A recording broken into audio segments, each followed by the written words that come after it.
Now, TikTok might be able to take on trends of a different kind with a move into e commerce.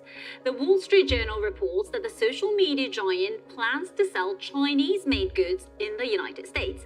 The publication said TikTok looked to find the success enjoyed by similar platforms like Shein and Temu. Beginning in August, according to unnamed sources, the social media platform will offer the TikTok Shopping Center, an Amazon-like marketplace which will allow users to go to one place to view and buy their goods. And TikTok, like Amazon, will act as the conduit for retailers based in China, handling all the marketing and logistics.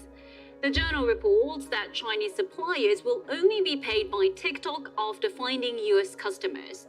The plan is to increase the total net worth of transactions on TikTok from $5 billion last year to $20 billion this year. But it comes as the platform faces heightened scrutiny over users' data security. Back in April, Montana became the first US state to ban the app on personal devices, and now TikTok is fighting to prevent that becoming a US-wide reality. Well, I spoke to Bill Mew, who is Global Cyber Ambassador for the International Association of Risk and Crisis Communication, and asked him about whether or not this move is surprising given there's so many other platforms doing something similar.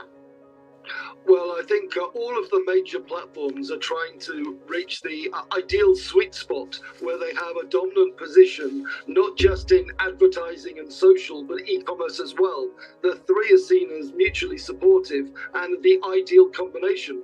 But it's not as easy as it might sound. A number of major platforms have tried to have a success in all three areas and have failed to do so. I mean, we've seen Google that is enormous in advertising and also has a big shopping platform that it points users to, but it has fallen foul when it tried to get into social media with Google+.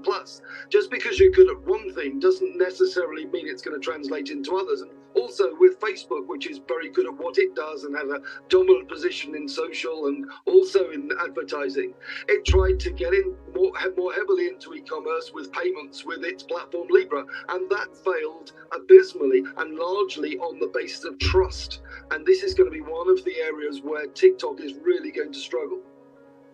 Yeah, and of course, TikTok is under even a lot more scrutiny than some of its rivals. So the question remains how successful it can be. But it also feels like they're trying to do something that X, formerly known as Twitter, is trying to do, becoming kind of a super app. Well, a lot of platforms really have the ambition to be a super app, but it's notable, as I shared with Google and Facebook, that they failed to make that step. Just because you're good at one thing doesn't mean you're going to be good at everything. And we've seen that platforms struggle in the past. When you talk about Twitter, that is an example of a platform that has been particularly bad at innovating. I mean, the Twitter experience hasn't changed a great deal for a long time. And Twitter is in desperate need of innovation and desperate need of something to save it at this moment in time. But I guess TikTok does have a much younger audience or users, so could this actually work to attract some younger consumers?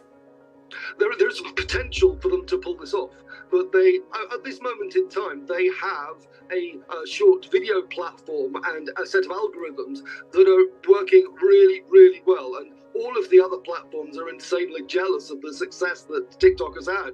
And with various different YouTube shorts and reels and other things, they're desperately trying to copy TikTok, but without as much success. There is no guarantee, however, that TikTok is going to have success as it ventures into another area where it doesn't necessarily have the skills and the ability. And also, if it can't crack the question of trust, then it's going to fall flat in this area. And whilst there are people and naysayers and antagonists in the US making arguments about our inability to trust the Chinese, when actually the US platforms are equally to blame for their data and privacy abuses, the big question arises, are consumers going to be willing to trust a Chinese platform in this way? Bill Mew speaking to me a little earlier.